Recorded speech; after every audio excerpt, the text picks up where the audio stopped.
Hello, everyone. David here. Welcome back to the DGR podcast. Hope you're all doing well. This is episode number 99, and I am going to record a solo podcast today. It is the start of the week. Kira is still. I know I said this in my last podcast that I ripped the sheet with my questions on it, but I actually just did the exact same thing again. Yes, Kira is still pregnant as of the time of recording this podcast. So we have no update, but maybe when you're listening, maybe something will have happened. People are giving us her due date was it yesterday? I think, or 2 days ago. I think 2 days ago her due date was. So she's 2 days over now, and people are giving us advice about how to get the baby out. People are saying she should eat a spicy curry. I don't know how that. When I eat a spicy curry, something might come out of me, but it doesn't. It's not a baby. So that's one thing. I don't know how that would work, but it could stir something, I guess. The other one is walking on a curb. So you have one foot on a curb and one foot off a curb. But I'm not sure how that would work. Although I did kind of talk about this with Kira. I was like, it potentially could. Like, that's like, not potentially could. I have no idea. But that's like a hip shift. If you have one foot on a elevated surface, it like compresses one side. It brings the floor up on one side. So you're going to get a stretch potentially through that same side, some of the pelvic floor and some of the deeper hip muscles on that.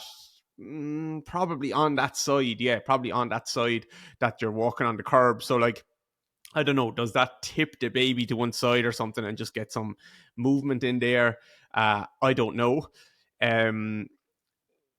Yeah, when someone said that to me, I was like, that's the stupidest thing ever. And then when I was thinking about it, I was like, maybe. Like, I do use that in rehab, but I bring the floor up to someone on one side if they need to compress onto one side, or if they're, like, doing a pronation drill or something like that, and we're trying to teach them to get their weight forward onto, let's say, their left side. I might put a book under their left foot, because especially if they won't shift over to that side, you'll often see that someone will either just like they're trying to bring their left knee forward and are trying to get weight onto the left foot, but not by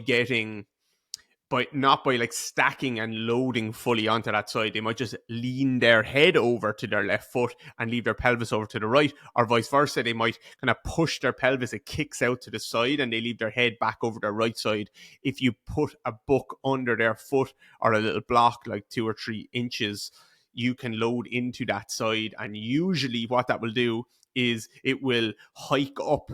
In this instance, the left foot is the one forward. It will hike up the left side of the pelvis, which then forces someone to, like, compress the left ribs and compress down into that side as well. So that and that will get them loading into the hip and opening up, hopefully, like, the posterior pelvic floor a little bit and the posterior hip capsule, and get the pelvis moving in the frontal plane, not just with a shift across, but also with a hike relative to the drop that will be happening then on the or the less loaded right side. So that that's an explanation as to why I might use something like that, but I don't know if that would be relevant to a baby. Obviously, then the other one is, people are saying that you should have sneaky ride. Not sure about how I feel about that one either. So those are the options. The one that sounds the best for me is the curry, to be honest, I have to say. So maybe a curry tonight, and we'll see how we go. The This is episode number 99. So I had said a while back in one of the episodes about episode 100. Should I do something for it? I always have these kind of weird thoughts that I don't know what I should do, but I would love to. Maybe I said this in a podcast, but I would love to not record episode 100. I would just love to leave it at 99, and yeah, maybe in 10 years time or something, record 100 and see who listened to it. Like, was there anyone still around, or did we have any audience, or I don't know. I think that would be cool. I'm not going to do that, but like that's what was in my head. So I don't know what I should do for episode 100. Maybe I should do a live podcast or something like that. Yeah, maybe that would work. I don't know, because I'd have to do a Zoom one day, and maybe that would work. Let me know what you think. If you're on YouTube, the people who dropped comments on YouTube after the last podcast, thank you. You actually brightened up my day. It was cool to see the comments on YouTube, because I'm not a YouTube person. I'm a podcast, like I listen to Spotify and stuff like that.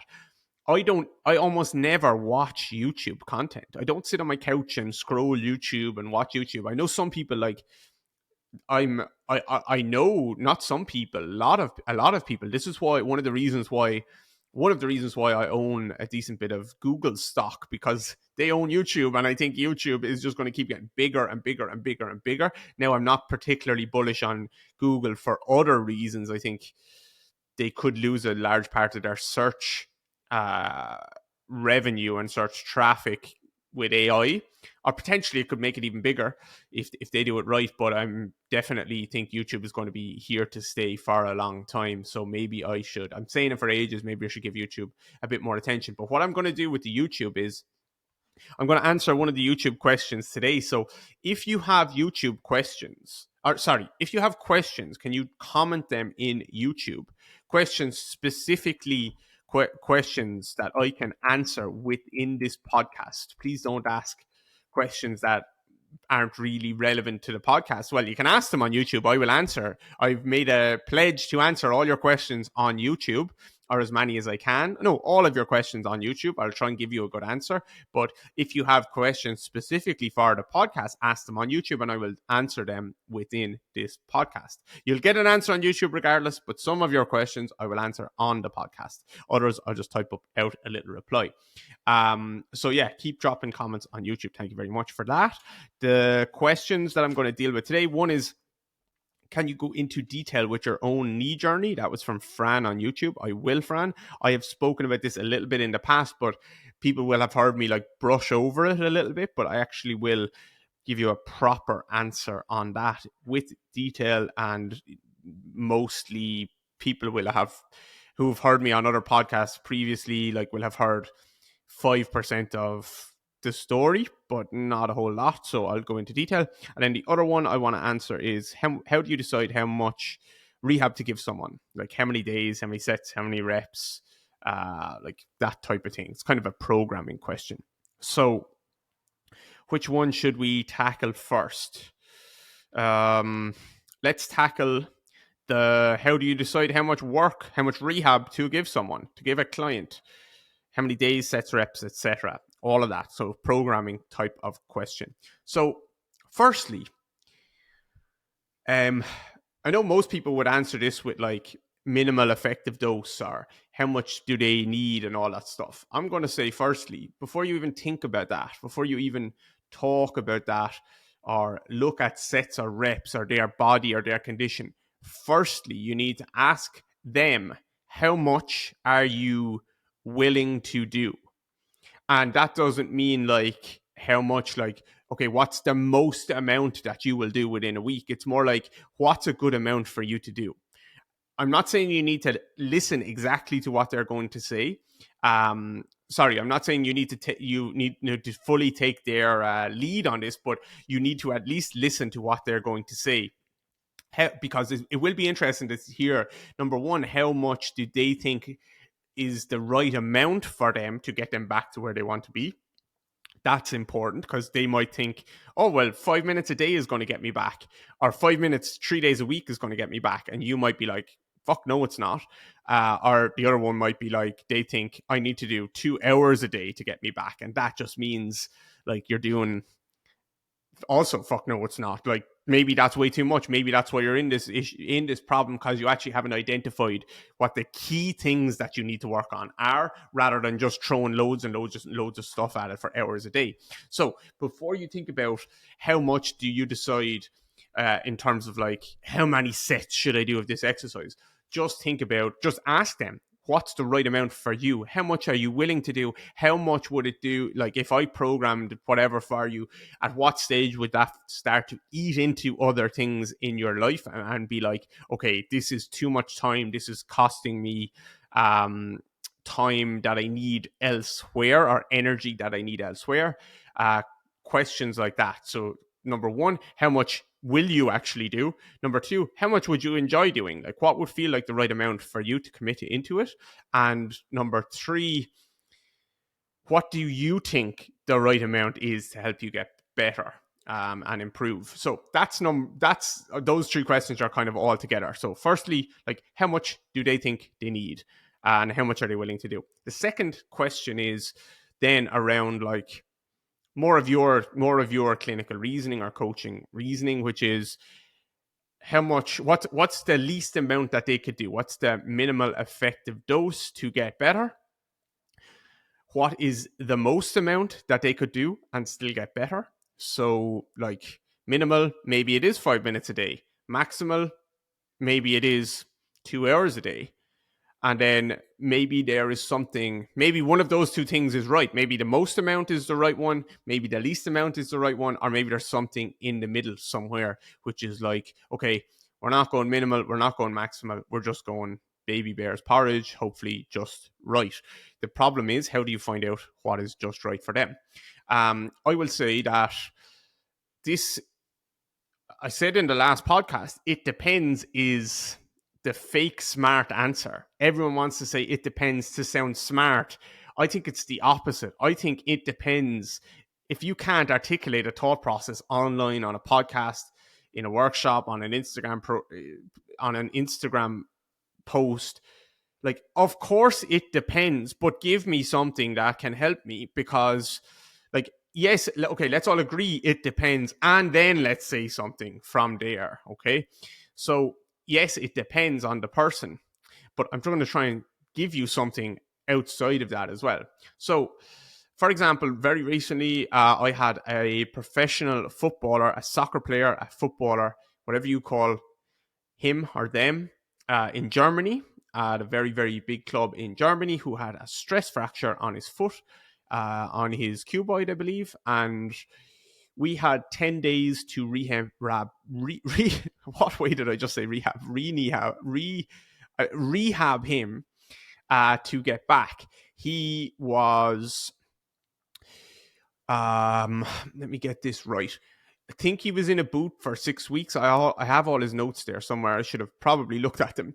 He was in a boot for 6 weeks, and then he got out of the boot on, I think it was like a Friday, and he met the doctor, got out of the boot, and he like had a very, very light kind of a walk jog on that Friday evening or Friday afternoon just to check. And then he and I had our first call on the Saturday morning. I wanted to wait until obviously he got cleared from the doctor. So from there, we had 10 days, and he was very stiff, quite sore, quite like just nervous, and so on and so forth. So we had him training 3 to 4 sessions a day for 10 days because he's a professional footballer, because that's his career. And we weren't looking for the minimal effective dose. We were looking for the maximal optimal dose. We were actually not looking for minimal effective. We were looking for what's the optimal, as in, I mean optimal down to the 1%. Most people, you don't need to find the optimal like down to the 1%. For him, maybe you don't need to find the optimal down to 1%. But we wanted to do that. We wanted to make it the most perfect rehab process imaginable so he could hit the ground running when he went back to playing. Because this is people's careers you're talking about. You need to make sure that all of the detail is there. Everything is in the right place. You're doing everything you can. That doesn't always mean doing more. It's not doing more for the sake of it. It's doing all of the right stuff. So that was 3 to 4 sessions a day, depending on the day. Now, that's not all really, really hard training. Some of that is just foot and ankle mobility work. Some of it is blood flow work, which is just like high rep pump sets for the smaller muscles around the foot and the ankle and the lower leg. So we're trying to hit kind of all of these muscles in some way and just get a pump on. So that is a pump session. Some of it is pitch work, some of it is plyometric work, some of it is gym work. 3 to 4 sessions a day for 10 days, successful rehab. Some of it was going at a certain stage, maybe 5, 6, 7 days in, passing the ball with a teammate, passing the ball with a coach for 10 minutes. Next day, passing the ball and shooting for 10 or 15 minutes. He felt like he could hit a few curlers from the inside of his foot and passing that way, but he didn't feel like he could do like a half volley where he struck across the ball from the outside of his foot. He felt quite uncomfortable to do that in the beginning. So like this is we were trying to kind of put everything in place in the safest way possible to push him as hard as possible. And it was a successful rehab. Would he have got there without me? Of course he would. I would hope so, at least. But did he feel like he could get there in a much better shape with me in his corner? Yes, that's why he hired me. When he went back into full training on the day that he got back with his team, so we slowly eased him back in over the course of a few days. First, he was able to go into, obviously he was doing all his pitch work on the side of the pitch while the team was training, like all the drills that I was giving him and his sprints and change of direction and jumps and passing and shooting. First shooting from like taking penalties, then shooting from within the box in different ways, then shooting from the outside the box. This is rehab. Then he's able to go into like some like rondos and passing drills with the team where he's not in contact. Then he's slowly able to get into a bit of contact, and then he's able to get into full team training. The day that he got back into full team training, he thought that he was the best player in team training. In the game that they played, in that game, he felt like he was the best player on the field that day. And partly that was because of his really good rehab. Which he did. I didn't do it. He did it. We spoke about it. We designed it, but he did it. And I'm not saying that shouldn't be that hard a rehab process to design in any way, shape, or form. But what I'm saying is, if you do a minimal effective dose to this, there is no way someone is getting back saying, "Okay, I feel like I was the best player in training on my first day back," because you probably won't have covered you won't have got them passing the ball as much. You won't have gotten them striking the ball. You won't have gotten them sprinting and doing headers and change of direction and jostling with teammates and all that stuff. You won't have gotten that in, because the minimal effective dose would be like, okay, jog every day for 10 days, do a couple of jumps, do a little bit of passing or something, and go back into team training. That couldn't be further from the 3 to 4 sessions a day that we were doing. Minimal effective dose will work because it has the word effective in it. It needs to be minimal effective dose, the key word being effective there. You can go minimal dose and it just be way too low a stimulus, which either causes, you're just tracking with time, basically. Time is the thing that's helping you improve, but the problem with relying on time is you will detrain someone if you do that. So effective is still a key word. Effective meaning if you didn't do the rehab in the way that I did this rehab with this player, then you still would have got there. But I don't think, especially when it's in the middle of a season, I don't think you would have got there in the same way and got back in the same way and be ready to get into a squad and play a game that weekend as a professional footballer. You need to be back at a high level. One, because you need to get back in the team performing. And two, because you need to not get injured again. Two very important points as a professional athlete. Let's go to the other side of the spectrum, which is maybe someone with chronic knee pain that has quite a low activity level as it stands. I would probably be starting with minimal effective dose with those people. There is a romantic view online that with people who are inactive, are not very active, you should be not worrying about rehab. Like, you should just try and get them moving as much as possible. I disagree with that. I don't. I agree with that. But in theory, in practice, that can be very difficult to do, because yes, they have a heart and lungs and all this stuff that you want to look after, make sure that they're getting moving. Quantity is the most important factor to take off. You need to get them moving with quantity.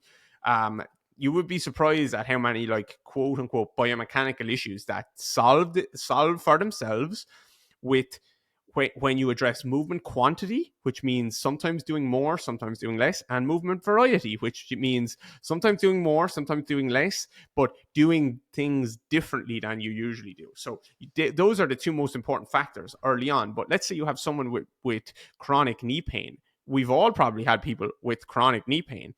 So I know of someone very recently with chronic knee pain who actually every time they go for a walk, their knee gets flared up. Never mind going on a bike, a treadmill,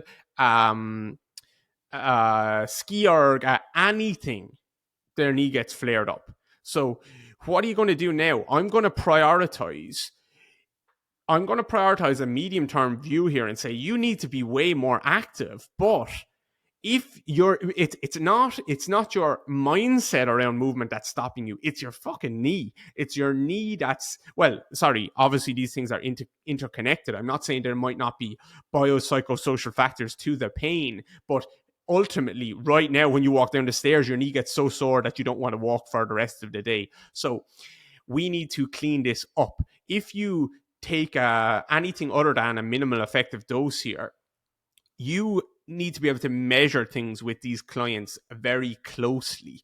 And what that might mean is we want to get we want to be able to get you loading your quads, loading your knee through resisted knee flexion and knee extension, and particularly with a bias towards loading the quads. So we need to get you building a little bit of strength and tolerance to knee flexion.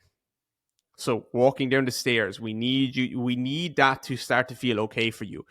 Walking in general, not just down the stairs, we need you to start to be able to actually put one foot in front of the other and get in on top of your leg in mid stance and have your knee tolerate that. If we choose to take an approach where we're going to, week one with you, we're going to give you 10 lower body exercises, and you come back the following week and you are flared up, you say your knee is really sore. I have no idea what the thing was that flared you up, because sometimes, or a lot of time, it might not be completely obvious within the session what's causing the issue. It might just be like later on that night, my knee is really sore. Next morning, my knee is really sore. It might not be any one of the exercises that you're doing within a session. Maybe you chose a leg extension, maybe you chose a squat, a hamstring curl, a calf raise. All of these exercises individually might be fine for this person or not, but let's say they're fine for this person. But it could be the accumulation of doing these exercises and the accumulation of load and the fatigue that's causing it. So we need a way to actually measure what is helping and what is not. This is where you have to have what is flaring and what is not. So this is where you have to have like a KPI with a client like this. I would say a client like this, my KPI chronic knee person is I need to get an exercise where I can load your quads. It doesn't even have to be into super deep knee flexion, but I have to load your quads a little, your knee a little bit. It doesn't have to be past 90 degrees or anything like that, into some kind of a range of motion where I can get you to feel that you're getting a nice quad contraction with minimal pain. It doesn't have to be zero pain, but like where the pain is not getting worse and worse and worse throughout the set. So like a 2 or 3 out of 10 pain, I would say max, ideally 0, but that's not necessarily always realistic. So that could be a leg extension. That could be a split squat. Like that could actually be a kickstand hinge, to be honest, because when you do the kickstand hinge in the way that we describe, you actually are in mid stance. You have a decently positive shin angle, and you're going to have an isometric around the distal quadriceps. But through the exercise, you're going to get a hinging stimulus. So actually, you're putting a bit of length into the muscles around the posterior chain, I would just say. So that should hopefully take some load off the knee while still while still providing some stimulus to the quad. So my KPI would be, and where you're going to get 80% of your results with a client like this is maybe we can get 6 to 10 sets a week of some kind of quad exercise where we can load your quad without your knee getting really angry as a result. Basically, if we can do that, we will make progress, regardless of if we did any other single exercise. That if we can do that, we can make progress, because a knee person, when they bend their knee, usually it's sore. And that gets in the way of their walking. That gets in the way of their standing up off a chair. That gets in the way of every single thing they do in life, because they don't want to bend their knee when they do it, because it gets sore. So you can throw 20 exercises at this person, but because a standing straight knee calf raise can flare someone's knee up. I've seen it. Someone commented on my Instagram the other day, this exercise really bothers my knee. It was a calf raise. So you could throw all these exercises in, but initially I would say 80% of your gains are going to come from a quad exercise. What I would say is, what usually doesn't flare the knee up is some kind of bridge lying on your back. So I would say for this type of chronic person, I would be giving them 3 exercises to do, max. One would probably be like I won't say max, 3 to 4 exercises to do. Maybe I'll split it up across the week. One could be a pelvic tilt. One could be a scissor slide, just to get their pelvis moving, especially if they're quite sedentary. And not sedentary because they want to be, but because of pain. Pelvic tilt, scissor slide, one of those or both.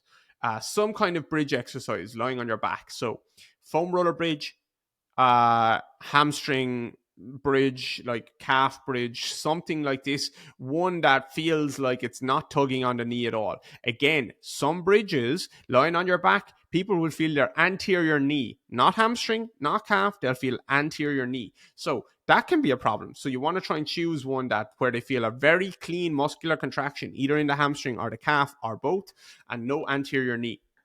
Usually, a little tip for you, usually the more plantar flexion you put someone in, the more it will pull on the anterior knee. So if it's an anterior knee client, less plantar flexion at the ankle will be better than more, even though you can still have an active plantar flexion intent to give them more posterior chain, like they're pushing down through the foot, but it doesn't have to be in max plantar flexion. Also, keep their shoe on. That will help for various reasons, which I probably spoke about. Don't do it in barefoot, which I probably spoke about in a previous podcast. So I've gone off track. I've gone miles off track. So 3 to 4 exercises for this person. One is a pelvic tilt, shouldn't flare them up. One is a scissor slide, potentially, shouldn't flare them up. One is a bridge on their back, just to get some hamstring and calf. And one then is a loaded knee flexion exercise.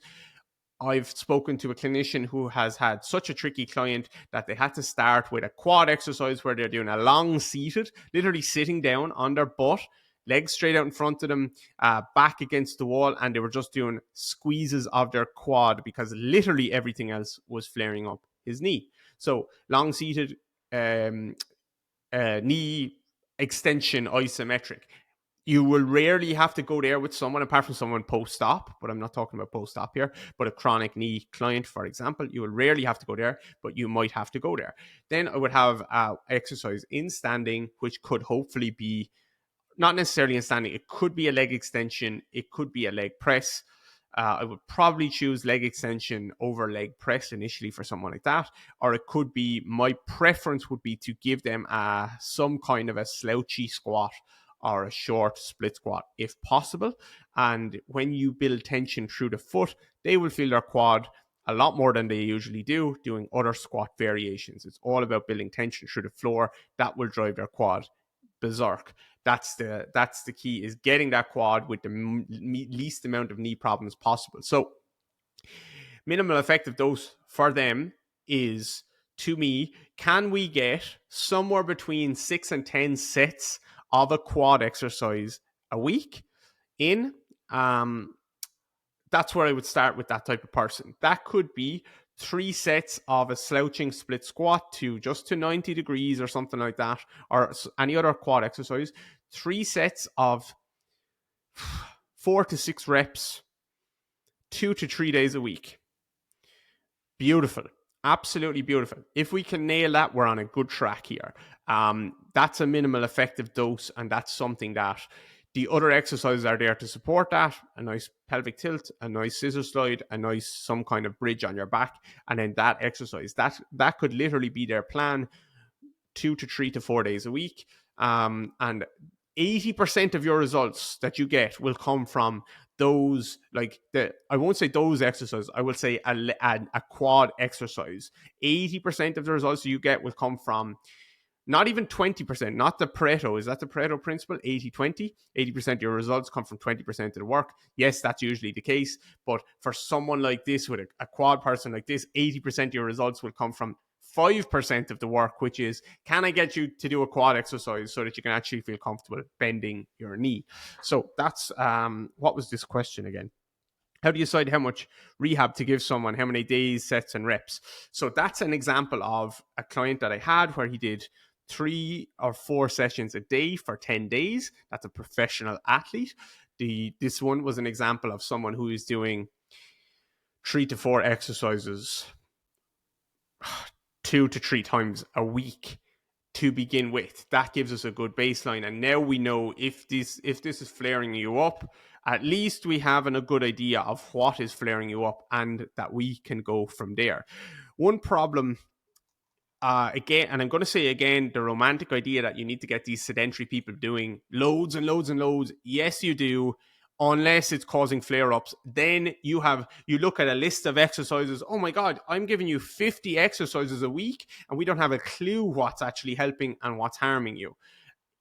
Maybe individually all of these would be fine, or maybe 49 of them are fine, and there's one exercise in there that's causing you so much bother, and that's because that exercise is there, it's messing up every single other exercise because it's causing your knee to get inflamed, painful, grumpy, blah, blah, blah, blah, blah. So you have no idea if it's an accumulation of volume, intensity, the frequency of how you're doing it, range of motion that you're doing something in, or just one particular exercise. You have no idea. Start slow with these people. And really but when you start slow, and when this is the sign of a good clinician, when you can give people way less, that's the sign of a good clinician, because you're so clear in your own mind that you can't bank on, like, hopefully one of these things is going to actually help them. You're so clear that this is my KPI right here. This is the thing that I need to attack. This is the thing that's holding back everything else. This is the domino that if I can knock this over, everything else is going to improve. That's the sign of a good clinician. That's like what we spoke about in the last podcast. Give me the one main reason why you're doing that exercise. That's enough. If we can get that thing right, we don't need to do 50 other things. I go into all of my sessions with that intention. I do program for some very high level athletes, and I still keep that mindset, even if we're doing 20 exercises in a session, which, like, some of them might be kind of a warm up or something like that, variations of each other. But I still almost always have, what's my one main thing that I need to get out of this session? That doesn't mean that you keep the session small, or you have to train these people hard, these high level athletes hard, like that guy I'm saying with the stress fracture.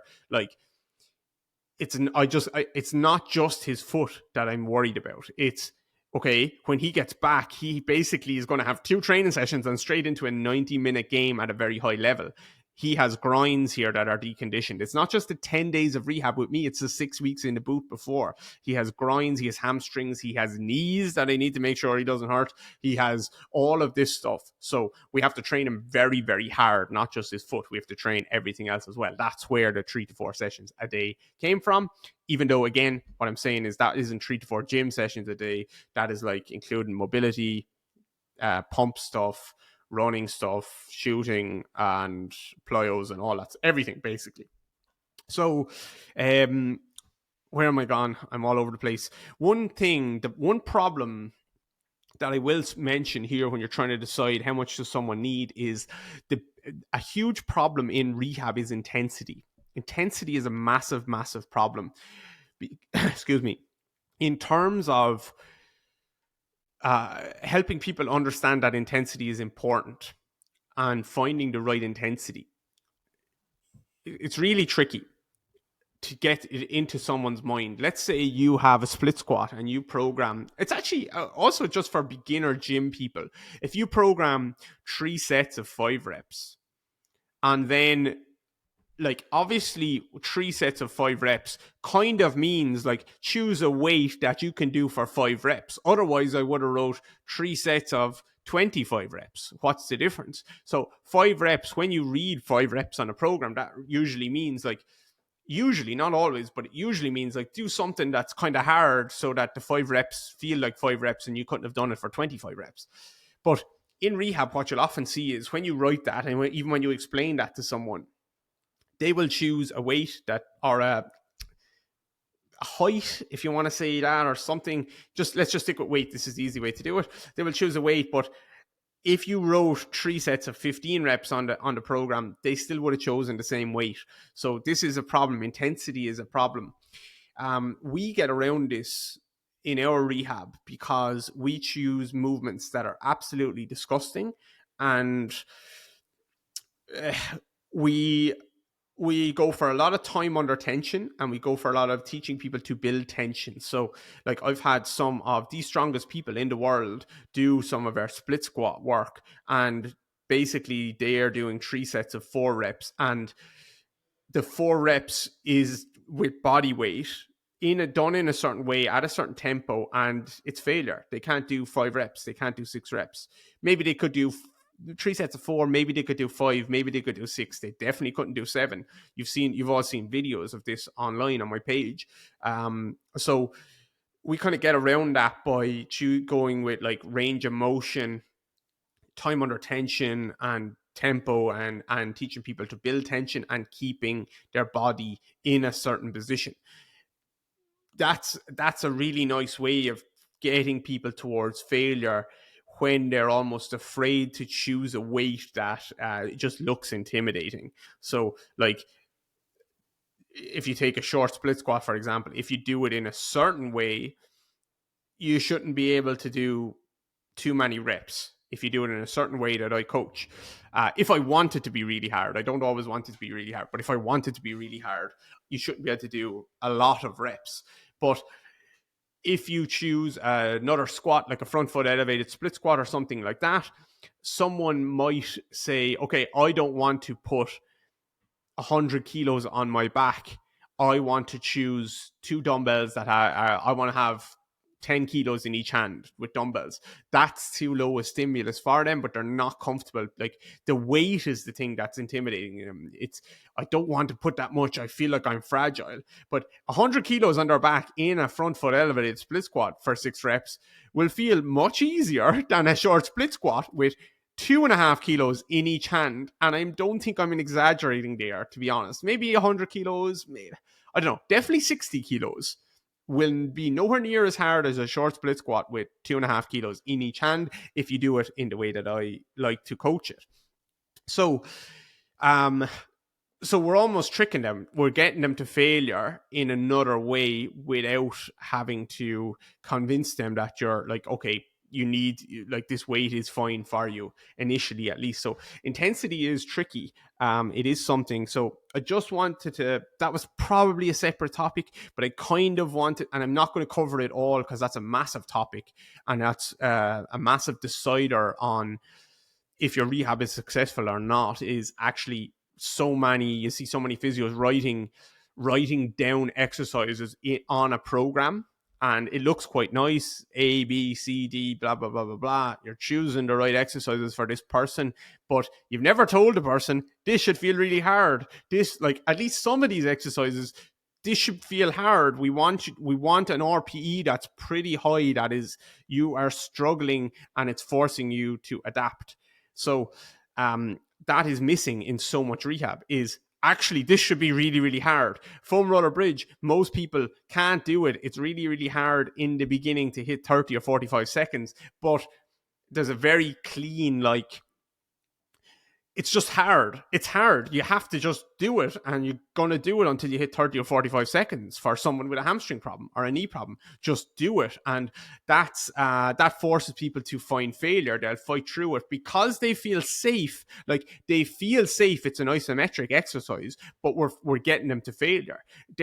It's almost a sneaky way in some of these exercises to get people to feel like, I literally cannot do another 1 second. This is complete and total and utter failure for me. That's something you need to teach in rehab, and that's something you need to consider in your programming, not just like how many sets a week are you doing. And obviously this is the most obvious thing ever for anyone who's ever programmed, is sets, reps. Like, intensity is important, frequency, volume, like these are important variables. These are their variables, but it's not, it's kind of missed in rehab. It's kind of missed. So within the question of like how do you decide how much to give someone, how many days, sets, and reps, you also need to make sure that you're not just giving something to someone presuming they're going hard and they're not, or else you not realizing that it should be hard some of the time, not all of the time, but some of the time it should be pretty hard. So yeah. To summarize all of that, it does depend. It does depend, but to summarize, with a professional athlete or someone who has just coming off an injury and they have been at a high level, you need to work them hard because they're going to go back to a high level very, very quickly. And it's not just the area, the local tissue. Yes, there's been an insult at the hamstring. You have torn your hamstring. Okay, there's an insult there, but there's been a disruptor in everything else as well, because your hamstring has stopped you from sprinting. Now, none of the muscles involved in sprinting have experienced sprinting. So now you have to work them hard. You have to try and find a way to get the rest of their body a strong stimulus as well, while respecting the insult at the local tissue and also the insult at coordination. There's been almost like a detour in the neuroanatomy. Your brain is sneaky, your nervous system is sneaky. It will find a way to take a little small detour around that little bit of anatomy has been insulted, and it's your job as a coach. I've more and more think about this, how important this is. It's your job as a coach to make sure that detour doesn't stay there for good. It's your job to make sure that gets smoothed out. We're not just avoiding a pothole that's there and it's not being loaded. We're making sure we're giving your body no choice but to use that area again. You will be able to compensate around it, but that will catch up with you sooner or later. Either if you injure you'll either injure that area again at some stage when it had no choice but to contribute, or you will keep avoiding that, and that's where you start to pick up other issues, groins, knees, whatever. So to summarize, if someone was at a high level, minimal effective dose, like, yes, that will get them back, but I'm not sure that is the right path forward. If someone had chronic issues for a while and they're at a lower level of just activity, ideally, yes, you have a high level activity for them, because being sedentary is not good for anyone, mentally or physically or emotionally. But that's a romantic idea, and you need to start slow with these people because you actually need to collect information along the way. So that's how I would say. And then the third key point from that chat was that a good clinician will identify a KPI. A good clinician will do less, not more. Yeah, I know I'm kind of contradicting myself with a high level athlete. A good clinician won't necessarily do less, not more, but they will be so clear on what they need to get out of a session. And with someone who has a more chronic issue, a good clinician will probably do less, not more. They will be so clear. This is the thing we need to do, and this is how we're going to do it. And nothing else matters really until we can get this sorted, because this is the main constraint. That's how you need to think as a clinician or as a business owner. What is the main constraint? What is the thing that is blocking me right now? The biggest thing. Yes, there's probably 50 things, but what is the single biggest thing that's blocking me from moving forward right now? for this knee client, they're not flexing their knee. I need to get them to experience when you flex your knee, it's not your anterior knee that's feeling all of this stuff, it's your quadriceps. That is the number one thing. There's many ways to do that.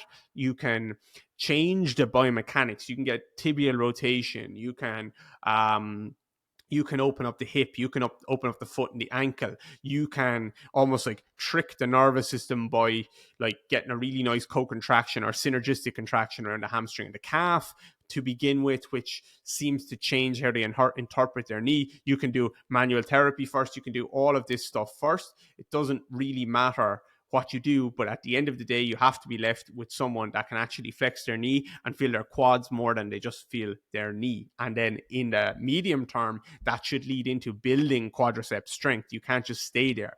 More quad strength, more quad muscle a lot of the time, a lot of these chronic knee people. And this applies to every part of the body. I'm just using the knee as an example. A lot of these chronic knee people, they just atrophy. Like myself, you just atrophy. My right quad basically wasted away for so long, and it's still way smaller than my left side. But I won't say irreparable damage, is that a word? But I talk about insults to a knee. I insulted my knee for 10 or 12 years. And it has felt amazing for a long time now, but there's something in there that's like in my nervous system that just that quad just won't respond in the same way as the other one. It will like just like you see when you see an Achilles rupture, like that medial gastroc, that medial calf, it's just never going to be bigger. So I am not going to answer the second part of the other question, Fran, which was, can you go into detail about your knee journey? I just kind of did a little bit there, but I will save that for the next podcast, maybe where I'll answer that longer, because I just absolutely, I don't know, word vomited into the microphone about how do you decide how much rehab to give someone. So yeah, I'm not going to go there now. I'm going to go down and check if Kira's okay. And I also think she has a homemade pizza in the oven for me, which is not a pun or a metaphor. She literally has a pizza in our oven, which is we buy a sourdough pizza base from the shopping center, put a bit of like tomato puree on it, and a little bit of mozzarella, not the like packet mozzarella sprinkled cheese, like a ball of mozzarella cheese. And you break that up and you put it on, and then a little bit of ham and salami and spinach and sometimes some chicken, and then sometimes some jalapenos. Jalapenos might be good for tonight to make something stir.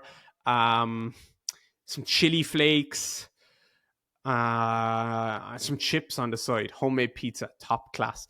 Anyway, that's it for today's episode. As always, remember, if you have not bought Lower Body Basics 1 or 2, our Core Basics, our Upper Body Basics, or our Foot Program, they are the best education you can get. I truly believe that if you're starting out with our work, or you haven't bought all of those, one of those or all of those, if you're a coach or clinician, people always ask me, where should I start with your work? And they think, I don't want to start with your programs because they're written for other people. There is no better way to see, just practically, they're very affordable. I was going to say cheap there. Cheap is not the right word. Cheap sounds like not good. They're not cheap. They're incredibly affordable. And they will show you will learn things extremely quickly that way. Then you come into DGR Interactive, and then you can see, like, as people write to me every single day, they're like, I get it now. I saw that video where you were talking about that thing with the pelvis, and then it made sense why you were doing that exercise there. They were already using that exercise from LBB and getting all these amazing results with their clients, but it just helped add a bit more context. This is the way to learn. The other way to learn is watch DGR Interactive videos or read stuff in a textbook and not have context. You're just like, oh yeah, that theory sounds okay, but what do I do with it? I think the other way is a better way. Learn, see the programs, see the videos, see how you coach, see how you lay it out, see the sets and reps, see the cues, feel the exercises, try them with your clients, understand, holy shit, that client just responded so incredibly well. Come up with your own theories. Why do I think that might be? Well, this, and this. There's some of them are like really obvious when you actually start to see them and feel them. But then you go a layer deeper from there. So start with our programs. If you've already done our programs and got them, then go into DGR Interactive from there. I hope that was a good podcast. Again, please, if you're on YouTube, drop a question or a comment. Why not? Let's keep this baby rolling, because I will answer some questions from YouTube, either on YouTube or I will answer them on the next podcast. So hope you enjoyed that, guys. Any feedback, let me know, and I will talk to you on episode 100. If it comes out, if you're watching episode 100 in 10 years time, also drop a comment on YouTube if it still exists. But yeah, that's all I'm going to say. Talk to you next time.